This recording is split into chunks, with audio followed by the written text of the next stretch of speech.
Magsitayo po ang lahat.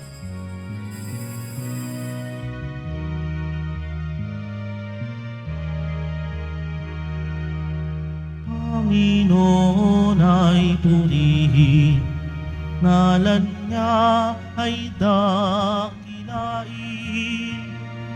Panginoon ay purihin, ngalan niya ay dakilain.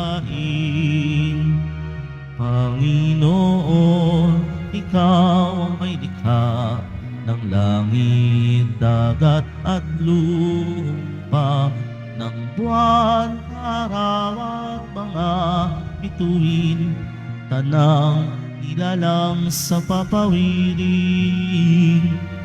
Panginoon ay purihin, ngalan niya ay dakilain.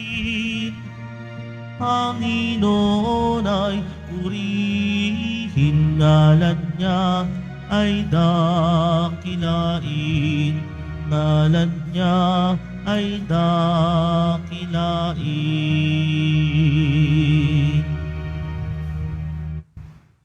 Simulan po natin ang banal na pagdiriwang sa ngalan ng Ama at ng Anak at ng Espiritu Santo. Amen. Ang pagpapala ng ating Panginoong Jesucristo, ang pag-ibig ng Diyos Ama, at ang pakipagkaisa ng Espiritu Santo, naway sumainyong lahat. At sumaiyo rin. Mga kapatid, aminin natin ng ating mga kasalanan upang tayo ay maging marapat gumanap sa banal na pagdiriwang.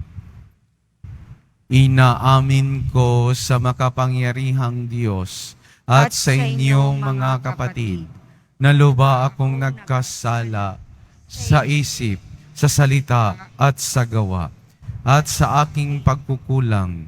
Kaya isinasamo ko sa mahal na Birheng Maria, sa lahat ng mga anghel at mga banal, at sa inyo mga kapatid, na ako'y panalangin sa Panginoong ating Diyos.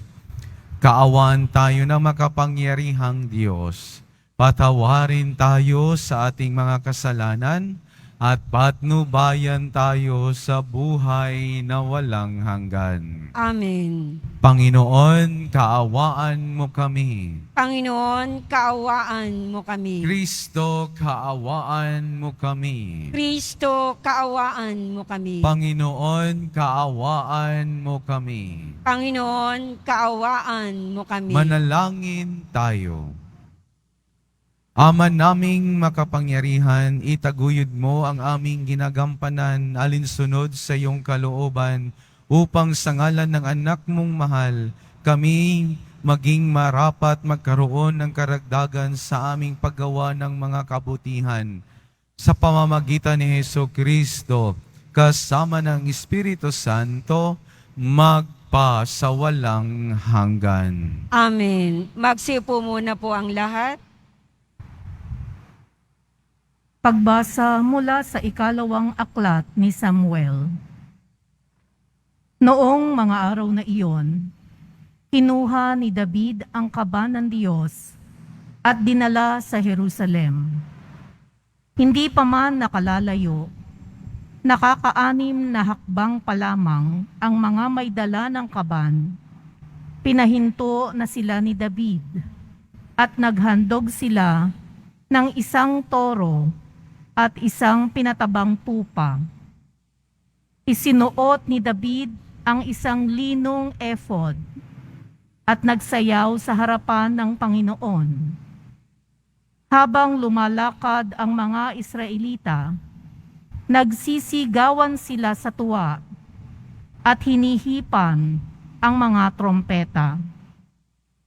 Ipinasok nila sa tolda ang kaban ng Panginoon at inilagay sa lugar na nakalaan dito. Si David na may muling nagsunog ng mga handog sa harapan ng Panginoon. Pagkatapos, binasbasan niya ang mga tao sa ngalan ng Panginoon. Bago nagsiuwi, lahat ng mga Israelita ay pinakain ng tinapay, karne at pasas. Ang salita ng Diyos. Salamat sa Diyos. Sino ang haring dakila? Siya'y ang Diyos na lumikha. Sino ang haring dakila? Siya'y ang Diyos na lumikha. Ang pintuang luma ay buksan ng lubos. Ang dakilang hari ay doon papasok. Sino ang haring dakila? Siya'y ang Diyos na dakila, na lumikha. Ang dakilang haring ito ay sino ba? Siya ay ang poon, dakilang talaga. Saan mang labanan, tagumpay ay kanya. Sino ang haring dakila? Siya'y ang Diyos na lumikha. Ang pintuang luma ay buksan ng lubos. Ang dakilang hari ay doon papasok. Sino ang haring dakila? Siya'y ang Diyos na lumikha. Ang dakilang hari, sino bang talaga? Makapangyarihang Diyos at hari siya. Sino ang haring dakila? Siya'y ang Diyos na lumikha. Magsitayo po ang lahat.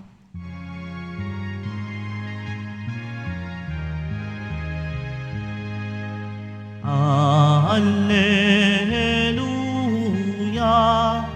Alleluia, Alleluia, Alleluia.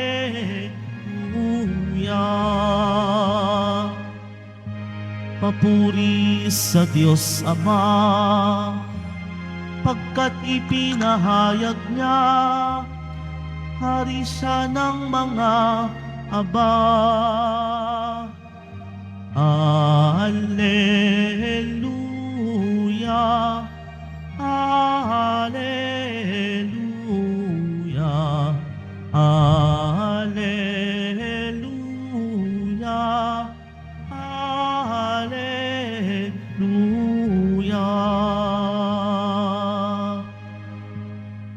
Sumainyo ang Panginoon.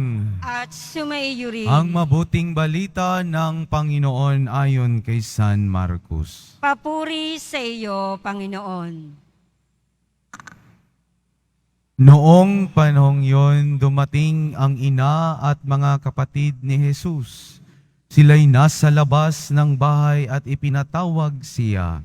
Noon na maraming taong nakaupo sa palibot ni Jesus at may nagsabi sa kaniya, "Nariyan po sa labas ang iyong ina at mga kapatid. Ipinatatawag kayon." "Sino ang aking ina at mga kapatid?" ani ni Jesus. Tumingin siya sa mga nakaupo sa palibot niya at nagwika, "Ito ang aking ina at mga kapatid, sapagkat ang sinumang tumatalima sa kalooban ng Diyos ay siya kong ina at mga kapatid." Mga kapatid, ang mabuting balita ng Panginoon. Pinupuri ka namin, Panginoong Heso Kristo. Isang Magsitapo ang mapagpalang umaga po sa inyong lahat. Purihin at pasalamatan natin ang Poong Jesus Nazareno. Mga kapatid, sa mga pagbasa, natunghayan natin ang kahalagahan at dapat isapuso natin ang mga kautusan ng ating Panginoon. Sa unang pagbasa na ating narinig, sa kapanahunan ni Haring David, sinasalaysay kung gaano sila kasaya na nagdiwang ng mapasakamay nila ang kaban ng tipan. Ang kautusan, bago pa man dumating ang kapanahunan ng tagapagligtas ng si Jesus, ang Poong Jesus Nazareno. Sila'y masayang nagpapasalamat at nagpuri sa Diyos. pinagsaluhan nila ang kanilang mga alay. Ang pagpapasalamat sa Diyos ay laging nakikita ang pagbabasbas, pagpupuri na nauwi sa pagsasalo-salo ng lahat. Mga kadiboto, sa mga buhay natin, ganitong halimbawa ang inaasahan ng Diyos na pag nagpasakamay na natin ang mga ipinangaral sa banal na kasulatan, dapat masaya nating tanggapin ang biyayang ito at maipamahagi ito sa iba. Sa diwa ng pagbabahagi, doon lamang magkakaroon ng pagsasalo at ano ba itong pinagsasaluhang ito ay ang salita ng Diyos na nagbibigay sa atin ng kapayapaan, kasaganaan, kasiyahan at kalayaan mula sa kasalanan.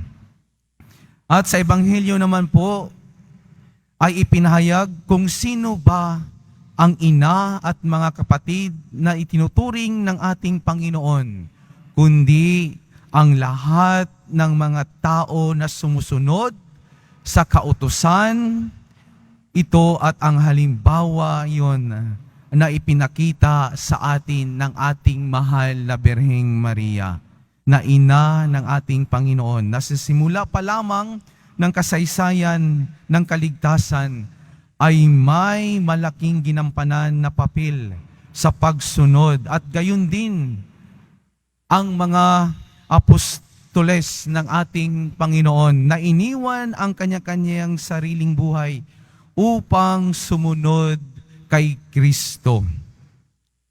Tayong lahat, mga kadiboto,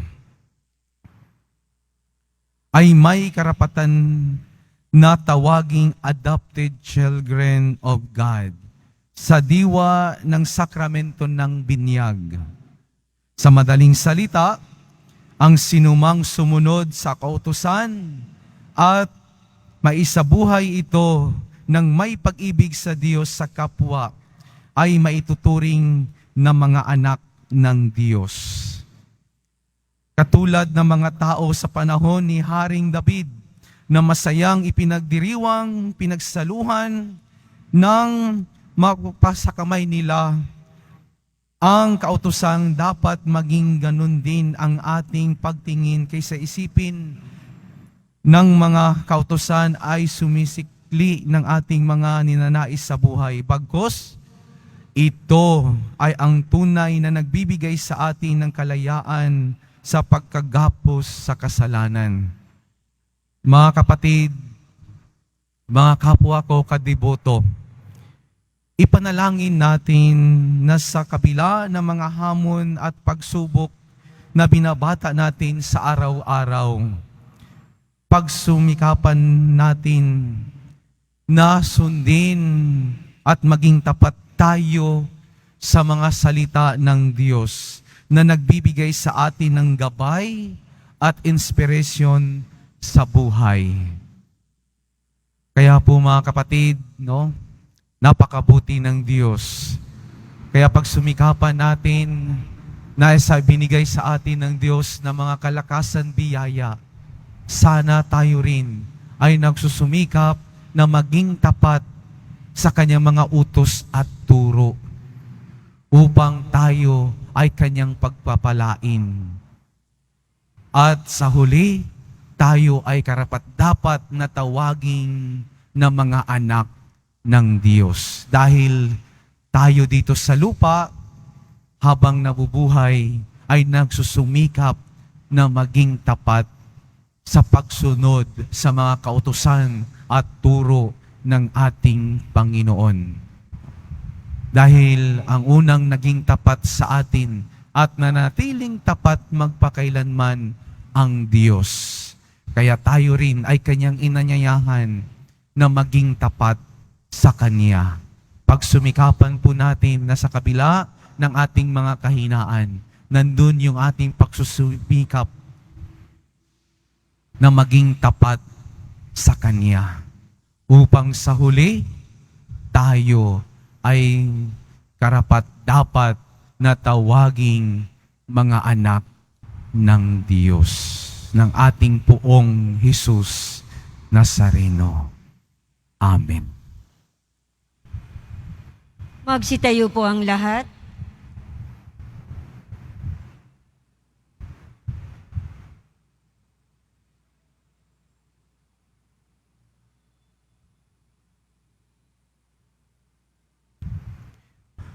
Minamahal kong mga kapatid, ang mensahe ng kaligtasan ni Jesus at ng kanyang buhay ang ating pamantayan ng paghahanap sa kalooban ng Diyos.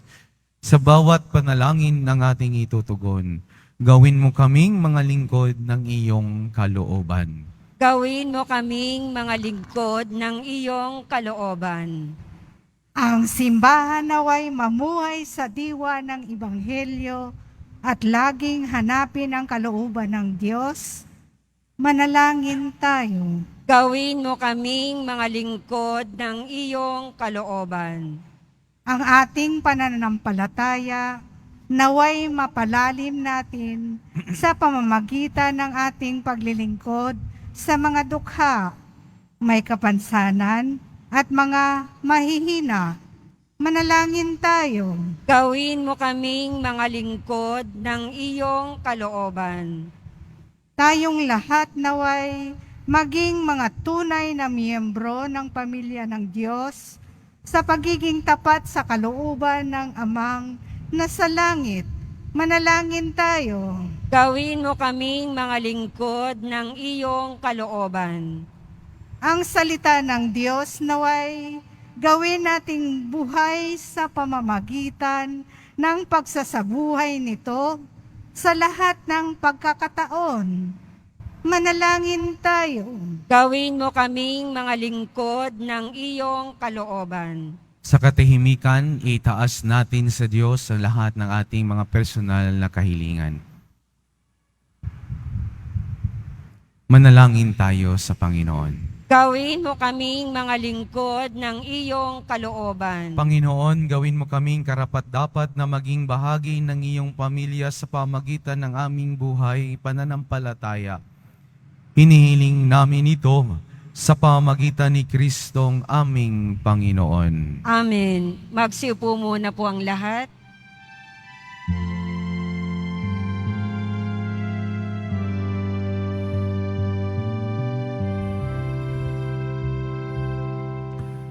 Itong anak at tinapay ay handog sa'yo, Ama. Ito'y bunga ng aming gawang iyong pinagpala. Sumasamo ang iyong balang, tanggapin iyong basbasan nang sa amin maging tunay ng katawan, dugo ng iyong anak. Magsitayo po ang lahat.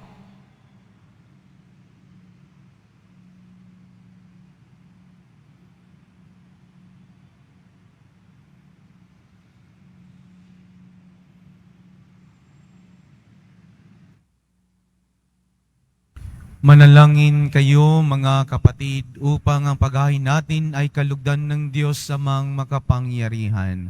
Tanggapin nawa ng Panginoon itong paghahain sa iyong mga kamay, sa kapurihan niya at karangalan, sa ating kapakinabangan at sa buong sambayanan niyang banal. Ama naming lumikha, tanggapin mong malugod ang aming mga handog. Ngayon ang kabanalan ng iyong dulot. Kami sumasamo sa iyong lumuluhog upang kaligtasan iyong ipagkaloob sa pamagitan ni Hesukristo kasama ng Espiritu Santo, magpasawalang hanggan. Amen. Sumainyo ang Panginoon. At sumaiyo rin. Itaas sa Diyos ang iyong puso at diwa. Itinaas na namin sa Panginoon. Pasalamatan natin ang Panginoong ating Diyos. Marapat na siya ay pasalamatan. Ama naming makapangyarihan, tunay ngang marapat na ikaw ay aming pasalamatan. Pinagbibigyan mo itong aming maihayag, kahit na ito'y walang anumang maidaragdag. Sa kadakilaang sa iyo ay likas, sa pagpupuri namin ang pakikinabang ay kami riyong pinakikiharapan sa pamagitan ng iyong anak na minamahal. Kaya kaisa ng mga anghel na nagsisiawit ng papuri sa iyo, nang walang humpay sa kalangitan, kami nagbubunyi sa iyong kadakilaan. Santo, Santo, Santo, Panginoong Diyos ng mga hukbo, napupuno ang langit at lupa ng kadakilaan mo, o sana sa kaitaasan. Pinagpala ang naparirito sa ngalan ng Panginoon, o sana sa kaitaasan. Magsilod po ang lahat. Ama naming banal, ikaw ang bukal ng tanang kabanalan. Kaya't sa pamamagitan ng iyong Espiritu gawin mong banal ang kaloob na ito upang para sa amin maging katawan at dugo ng aming Panginoong Heso Kristo. Bago niya pinagtiis ang kusang loob na maging handog, hinawakan niya ang tinapay. Pinasalamatan kaniya, pinaghati-hati na yon inabot sa kanyang mga alagad at sinabi, "Tanggapin ninyong lahat ito at kanin. Ito ang aking katawan na ihahandog para sa inyo."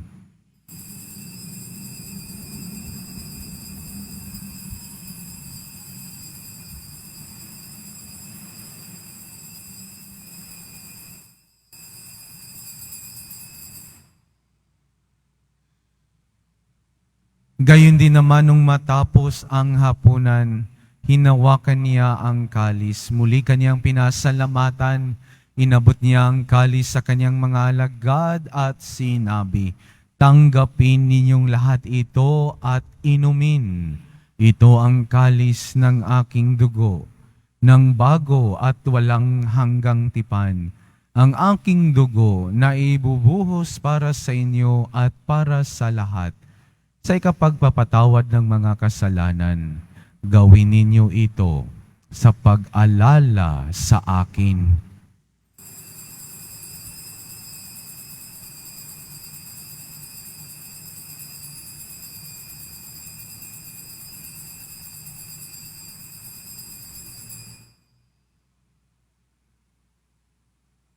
Magsitayo po ang lahat. Ipagbunyi natin ang misteryo ng pananampalataya. Si Kristo'y namatay, si Kristo'y nabuhay, si Kristo'y babalik sa wakas ng panahon. Ama, ginagawa namin ngayon ang pag-alala sa pagkamatay at muling pagkabuhay ng iyong anak.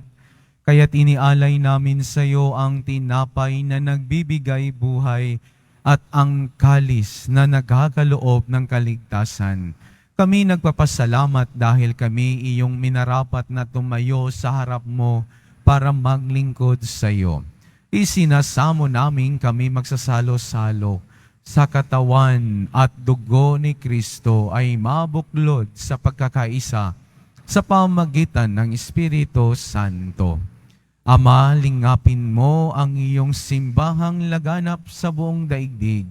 Puspusin mo kami sa pag-ibig kaisa ni Francisco na aming Papa at ni Jose na aming Obispo at ng Tanang Kaparian.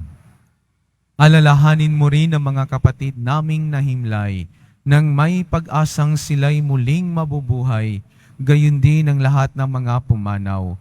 Kaawaan mo sila't patuloyin sa iyong kaliwanagan.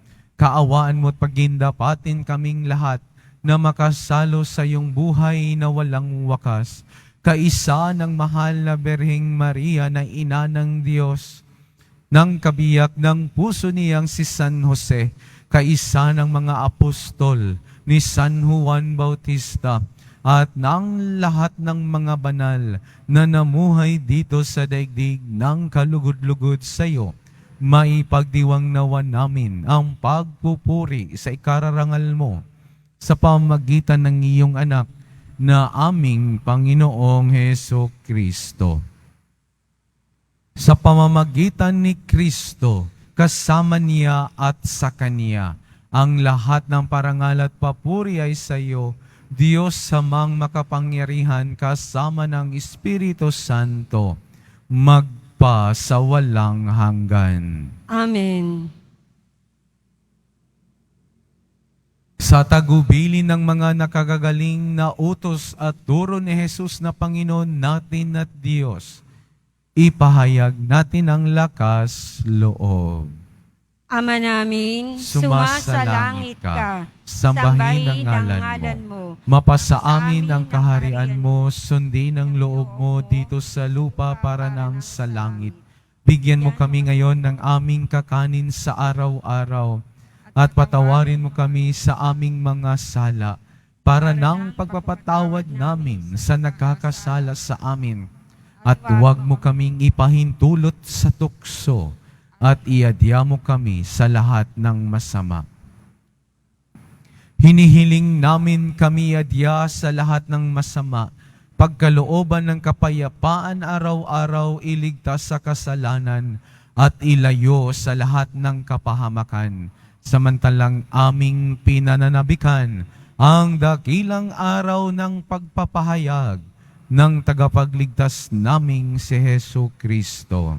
Sapagat iyo ang kaharian at ang kapangyarihan at ang kapurihan magpakailanman. Amen. Panginoong Kristo, sinabi mo sa iyong mga apostol, kapayapaan ang iniiwan ko sa inyo, ang aking kapayapaan ang ibinibigay ko sa inyo.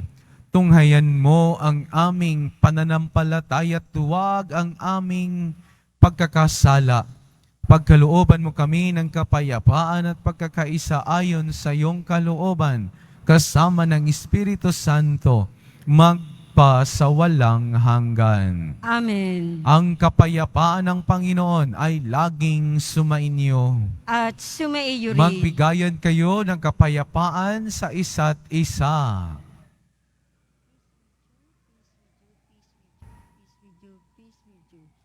Kordero ng Diyos na nag-aalis ng mga kasalanan ng sanlibutan, maawa ka sa amin.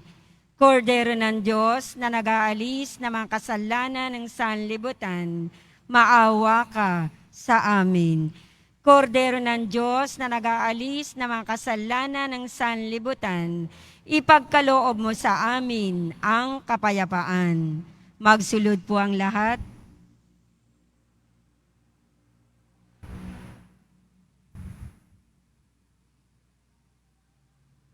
Mga kapatid, dito ang kordero ng Diyos. Ito ang nag-aalis ng kasalanan ng sanlibutan. Mapalad ang mga inaanyayahan sa kaniyang piging. Panginoon, hindi ako karapat-dapat na magpatuloy sa iyo, ngunit sa isang salita mo lamang ay gagaling na ako.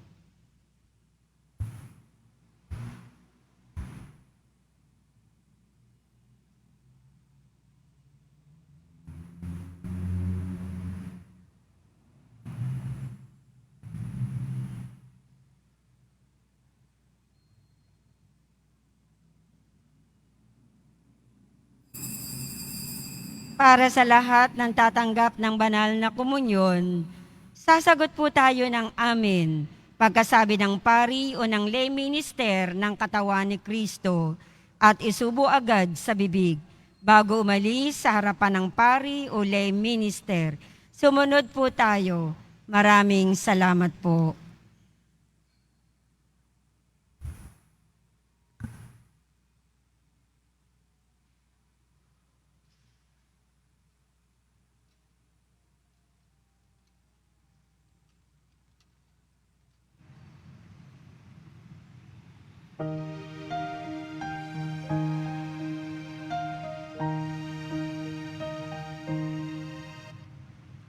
Sino ang aking babalingan? Panginoon ko, tanging ikaw, pagkat taglay mo ang salita ng buhay. Ikaw ang buhay na walang hanggan. Panginoon, narito ako. Gawin mo sa akin ang maibigan mo. Handa akong tupdin ang loob mo. Panginoon, narito ako.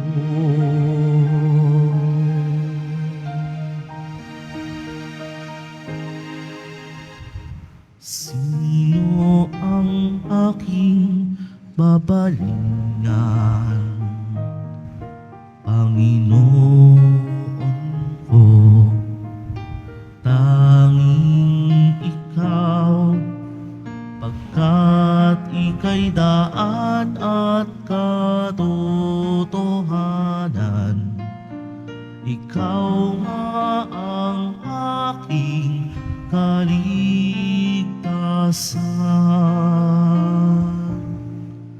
Panginoon, narito ako. Gawin mo sa akin ang maibigan mo. Handa akong tupin ang loob mo. Panginoon, narito ako. Ito ang Panginoong hangarin, lumapit sa'yo, piling. Makita ka at ibigin. Paglingkuran ng taimtim. Panginoon, narito ako. Gawin mo sa akin ang maibigan mo. Handa akong tupdin ang loob mo. Panginoon, narito ako.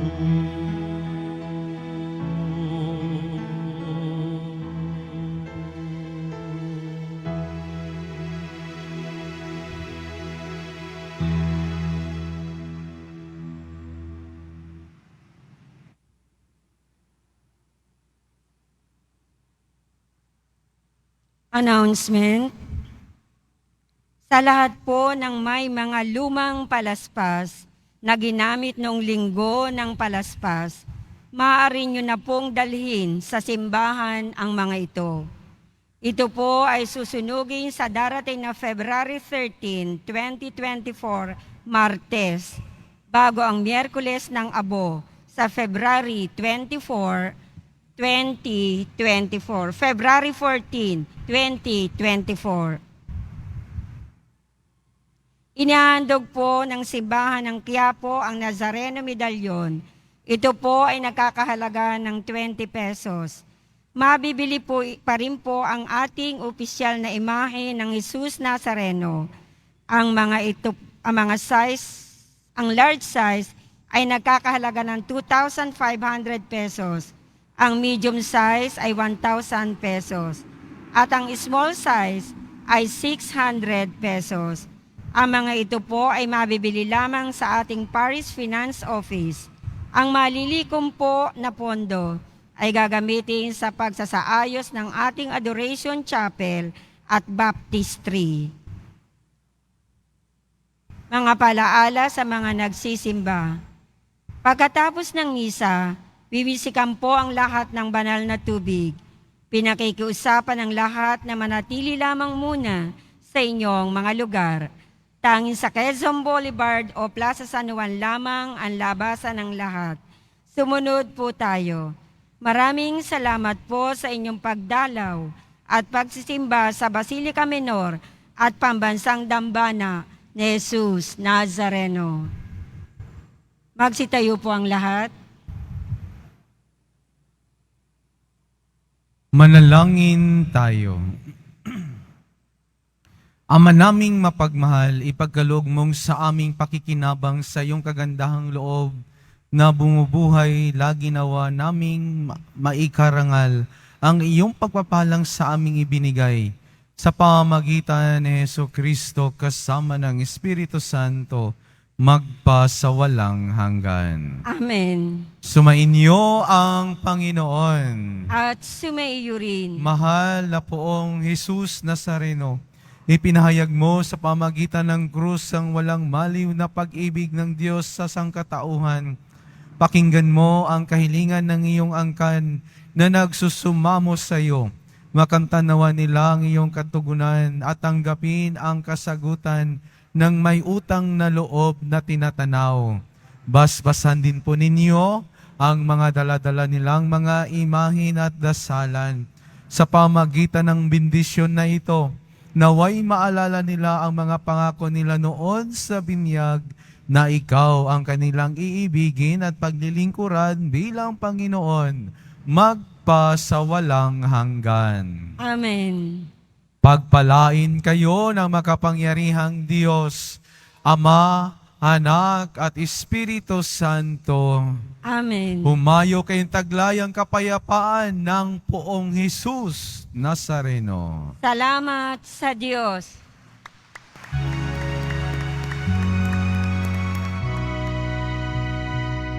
Nuestro Padre Jesus Nazareno, sinasamba ka namin, pinipintuho ka namin, aral mo ang aming buhay at kaligtasan.